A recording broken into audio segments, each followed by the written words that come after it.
Rebecca sat in her room, scrolling through her social media feeds on her phone. She had just moved into a new house in a new town and was still getting used to the idea of being a teenager. As she scrolled through her feeds, she saw posts from her friends about the upcoming school year, but she was a little anxious about all the changes that would come with it. Just then, a message popped up on her screen from an unknown user. "Hey there, how are you?" it read. Rebecca felt a chill run down her spine. She didn't recognize the username, but it was not uncommon to receive random messages from strangers on social media. She shrugged it off and replied, "I'm good, thanks. Who is this?" Almost immediately, another message appeared. "Do you want to play a game?" it read. "Hide and seek." "Where am I?" Rebecca's heart raced as she read the message. She didn't know what to do. Was this some kind of sick joke? She decided to respond cautiously. "I'm not sure I want to play a game with a stranger," she typed back. She waited for a reply, but the message stayed unanswered. She sighed in relief and placed her phone back on her bed. That's when she heard a strange sound, like someone was breathing heavily. She looked around the room but didn't see anyone. She picked up her phone again and saw another message from the unknown user. "I'm here. Look around." Rebecca froze. Was someone really in her room? She frantically searched the room, but there was no one there. She turned back to her phone to see another message. "Still can't find me. How about another hint?" The message was accompanied by a picture of a corner of her room, the corner where her closet was located. Rebecca's heart was racing as she realized that someone was in her room with her. She stood up slowly, her eyes fixated on the closet door, and walked towards it.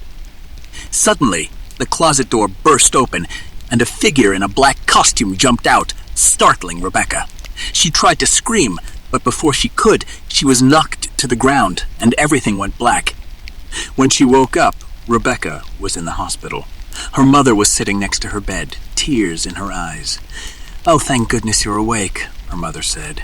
"We were so worried about you." Rebecca tried to sit up, but her head was throbbing with pain. She looked at her mother and said, "Mom, I don't understand what's happening. Who did this to me?" "I don't know, honey," her mother replied. "The police are investigating, but they haven't found any leads yet. We just want you to rest and get better." Rebecca lay back down on the bed, feeling a mixture of fear and confusion. Who was this phantom face? And why had they targeted her? As Rebecca lay in her hospital bed, she couldn't stop thinking about the message she had received and the attack that had followed. She felt violated and scared, and she didn't know who she could trust. The police had visited her in the hospital and asked her questions about the message and the attacker, but she couldn't provide much information. The figure had been wearing a black costume, and their face had been obscured by a mask. The only thing she knew for sure was that the attacker had somehow known her location and had been in her room. Rebecca's mother stayed by her side, offering her comfort and support, but Rebecca could tell that she was worried and scared too. The attack had come out of nowhere, and they had no idea who could have done it. But as Rebecca lay there thinking about what had happened, she began to realize that there was a connection between her and the other victims who had been attacked by Phantom Face. They all had some kind of tie to her or her family. Her mother had mentioned that one of the victims was a former student of hers, another was a neighbor, and a third was the owner of a local store where they frequently shopped. But Rebecca couldn't shake the feeling that there was something more to this. She couldn't help but wonder if the attacker had been targeting her specifically. The more she thought about it, the more she realized that the only thing the victims had in common was her, and that made her feel even more scared and vulnerable. But Rebecca was not one to give up easily. She was determined to find out who was behind these attacks and why they were targeting her and her loved ones. She began to do some investigating of her own, talking to her friends and family and asking them if they had noticed anything unusual or if they had any suspicions. One day, while chatting with her best friend Jude, she mentioned her suspicions. Jude's eyes widened, and Rebecca could tell he knew something. She asked him what was going on, and after some hesitation, he finally admitted that his father, Jeff, had a grudge against her father and may have been involved in the attacks. Rebecca's heart sank as she realized that the Phantom Face attacker might be someone she knew and trusted. But she knew she couldn't give up. She had to keep investigating and find out the truth, no matter how scary it might be. Rebecca couldn't get rid of the unsettling feeling that someone was watching her. She had been discharged from the hospital, but every time she walked outside, she felt like someone was following her. The idea that the attacker could be someone she knew was daunting and made her more alert. One day, she received a message on her social media account from Phantom Face. It read, "I see you're out of the hospital. Are you feeling better?" Rebecca's heart started racing, and she tried to stay calm as she responded, "Who are you, and why are you doing this?" The response came quickly. "I thought we were playing a game, Rebecca." "Don't tell me you're not having fun!" Rebecca felt a chill run down her spine. She knew she had to be careful with her responses. She didn't want to give away any information that could put her or her loved ones in danger. She replied, "I'm not interested in playing your sick game. Leave me alone." The next message made her blood run cold. "I wouldn't be so sure about that. You have a lot of connections, Rebecca, and I don't think you want any harm to come to them." Rebecca's mind raced. She couldn't let Phantom Face hurt anyone else, especially those close to her. She knew she had to find a way to stop them, but she didn't know where to start. As she was pondering her next move, her phone rang. It was her friend Jude. "Hey, Rebecca, I think I have some information that might help," Jude said, sounding anxious. "What is it?" Rebecca asked. "I overheard my dad talking to someone on the phone, and I think he's involved in the attacks. He mentioned something about getting revenge on your dad," Jude explained. Rebecca's heart sank as she realized that Jude's father might be the key to unraveling the mystery of Phantom Face. She knew she had to talk to Jude and come up with a plan to find out the truth before anyone else got hurt. Rebecca met up with Jude in a quiet corner of the school library. They sat down at a table, and Rebecca took a deep breath before starting. "Jude, are you sure your dad involved in these attacks?" Rebecca asked. "I'm positive. I heard him talking on the phone about getting revenge on your dad," Jude replied, looking worried. Rebecca frowned. "But why would he do this? What does my dad have to do with any of this?" Jude hesitated before answering. "My dad invested a lot of money in your dad's business, but your dad cheated him and took off with the money. My dad got arrested for fraud and spent 2 years in jail. He's always wanted revenge, and I think he's using Phantom Face to do it." Rebecca felt a pang of guilt. She had no idea that her father's actions had caused so much pain to others. She knew she had to find a way to make things right, but first they needed to catch Phantom Face. "So, what's your plan?" Jude asked, breaking the silence. Rebecca leaned in and whispered, "I want to set a trap for Phantom Face. I'll pretend to be a victim and lead them to a secluded location where we can catch them." Jude's eyes widened. "That's risky, Rebecca. What if something goes wrong?" Rebecca shrugged. "We have to take a risk if we want to catch the attacker.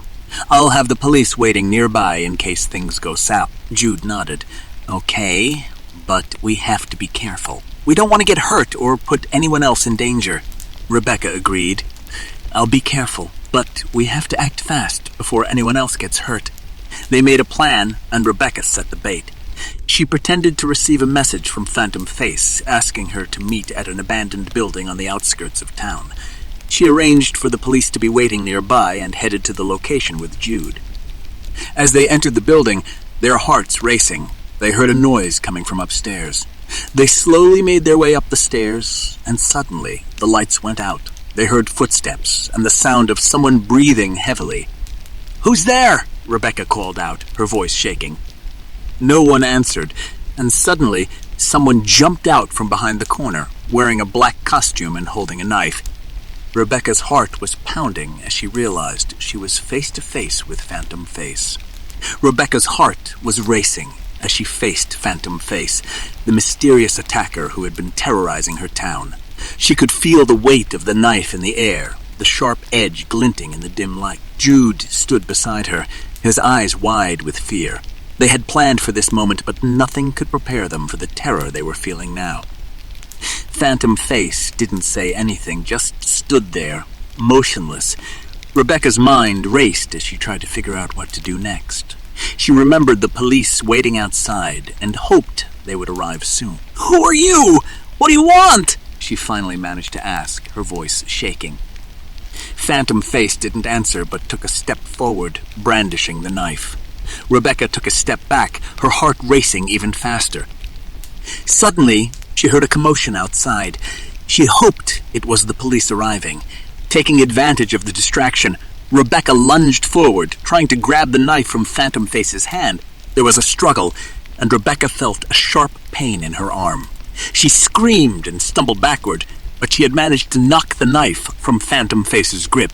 Jude moved forward, trying to help, but Phantom Face tackled him, sending him crashing to the floor. Rebecca saw her chance and ran towards the door, hoping to escape. But as she reached the door, it burst open, and a group of police officers stormed in. They had arrived just in time. The officers quickly apprehended Phantom Face, who was struggling and resisting arrest. Rebecca and Jude watched as the attacker was handcuffed and taken away. As they stood there, Rebecca felt a sense of relief wash over her. The terror that had gripped their town for weeks had finally come to an end. But she also knew that there were still many unanswered questions, and she hoped that the police would be able to find out who was behind the mask. Later that day, Rebecca visited her mother in the hospital. She was recovering well from her injuries and was relieved to hear that Phantom Face had been caught. Rebecca sat beside her mother, thinking about everything that had happened. She wondered if there was more to the story than just revenge. She resolved to find out the truth and bring closure to everyone involved. But for now, she was just grateful that her town could finally rest easy, knowing that Phantom Face was no longer a threat. After the arrest of Phantom Face, Rebecca became determined to unravel the mystery behind the attacks. She wanted to know who was behind the mask and why they had targeted her and the people close to her. She started by researching online, looking for any clues that could lead her to the truth. She spent hours poring over social media posts, news articles, and police reports, trying to piece together a pattern. One name kept popping up in her search. Jeff, the father of her best friend Jude. Rebecca knew that Jeff had been in prison, but she didn't know why.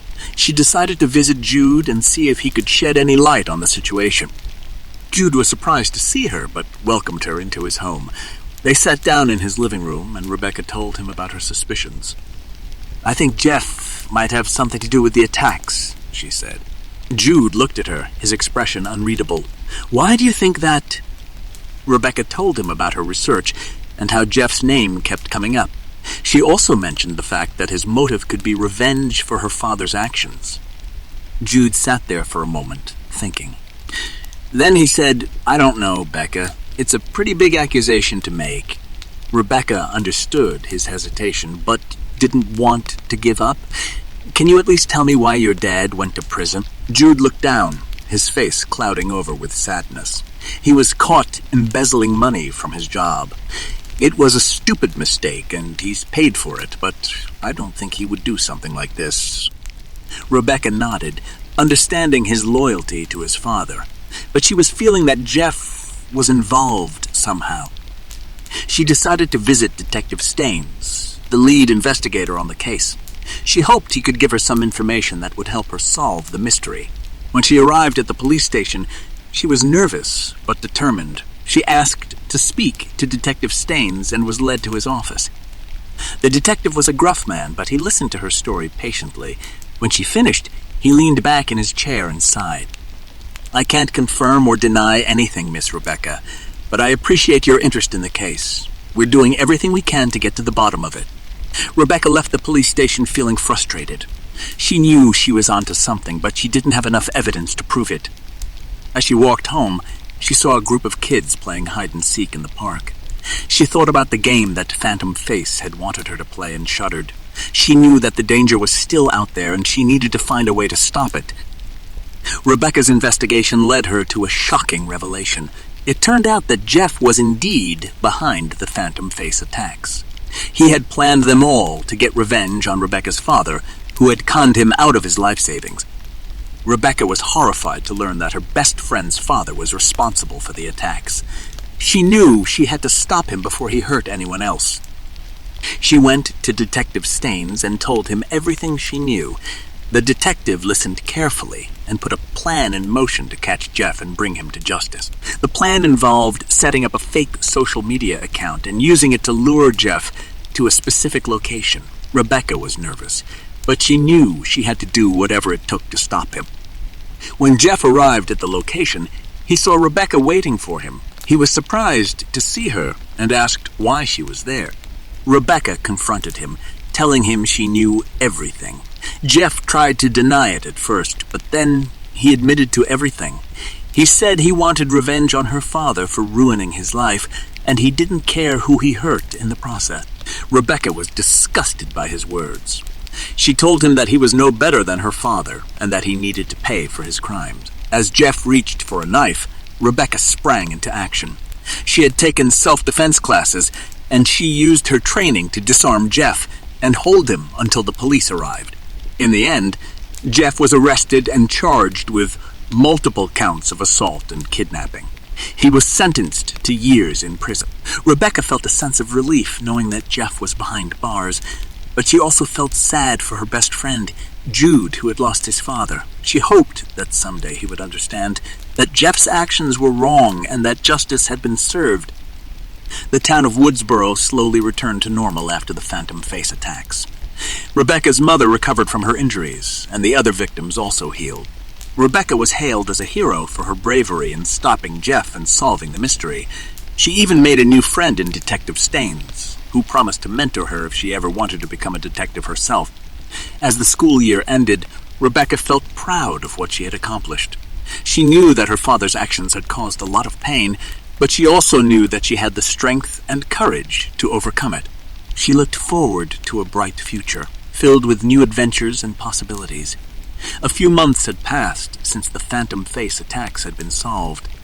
The town of Woodsboro had moved on, but the memory of the attacks still lingered in people's minds. Rebecca had become somewhat of a local hero.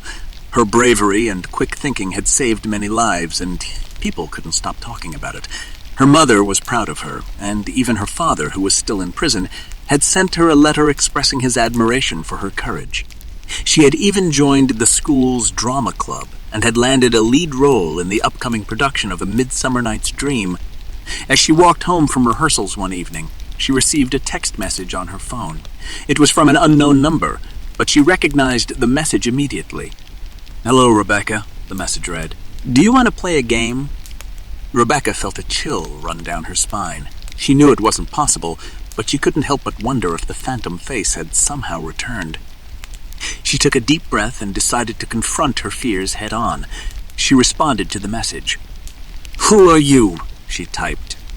The response came almost immediately. "Guess," the message read. Rebecca's heart pounded in her chest as she waited for a response. She could feel that something was wrong. The reply came in quickly, and her worst fears were confirmed. "Phantom Face," the message read. Rebecca froze in terror as she realized that the nightmare was not over. The killer had returned, and this time she was alone.